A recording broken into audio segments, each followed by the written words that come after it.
Welcome back into the Sports Source. This segment brought to you by Southeast Termite and Pest Control. Great thing about these folks is they give you options. Do you need service every month? What about just every change of season? Do it quarterly. Heck, one time only, get these critters out of my house now. Emergency service is also available. Southeast Termite and Pest Control. Sign up for regular treatments or have them come by if you've got an issue that you want to take care of lickety-split. All right, great coverage in the News Sentinel today.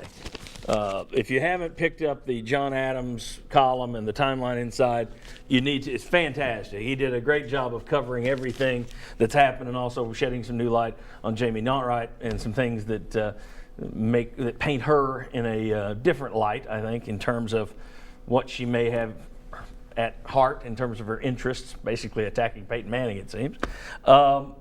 Great coverage. You told me last week that you knew she had been reaching out to folks at the Sentinel. How long has this been going on? Well, a couple of years, I would say, that we've gotten phone calls from her, myself included.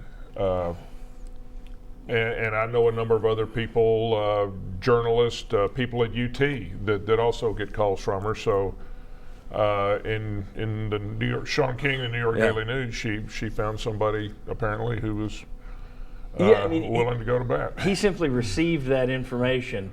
I would guess that we know who sent him the information. Who else would have those 74 pages of documents to get to him? So I would think that she probably released that. What it makes me wonder is, she and Manning have had a settlement deal. He broke it by talking about her on ESPN and the documentary and by writing a book about her. You would have to think that she has violated that agreement herself by releasing documents, if she had, by calling media and talking about Peyton Manning. My question is, if it turns out she did do that, if they have proof that she's the one that leaked this stuff, and there's a legal case, should Peyton Manning pursue it, or should he let it go?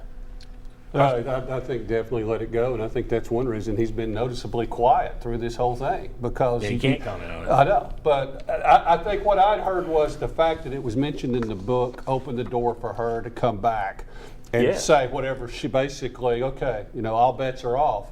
So, Peyton, this couldn't go away soon enough for him. Whatever happened in that locker room that day, the training room, we don't know for sure, but whatever it was, Peyton did something inappropriate at some level, and for that reason, I don't think he needs to be suing anybody and opening that back up.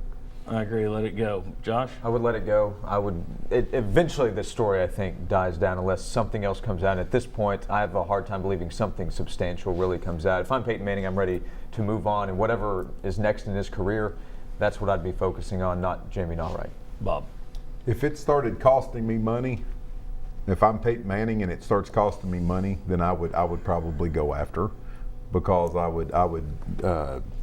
I just think that then she's gotten her hand into my pocket again, this time not legally. But other than that, I would let it go. How much money does he need?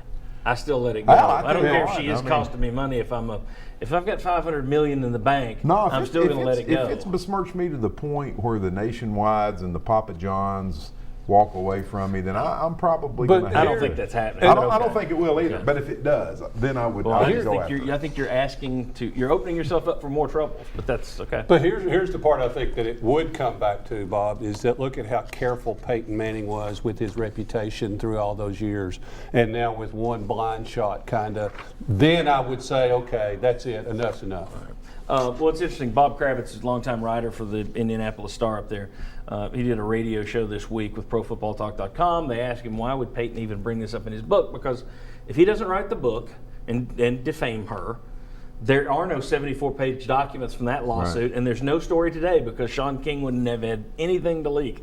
But he asked, the host asked Bob Kravitz, why did he do this? And he said, Peyton Manning is a world champion grudge keeper. He holds grudges like nobody's business.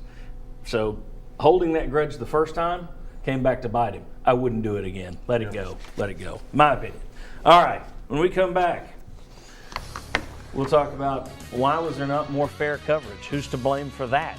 How did a 20-year-old story become big news again? Come back on the Sports Source.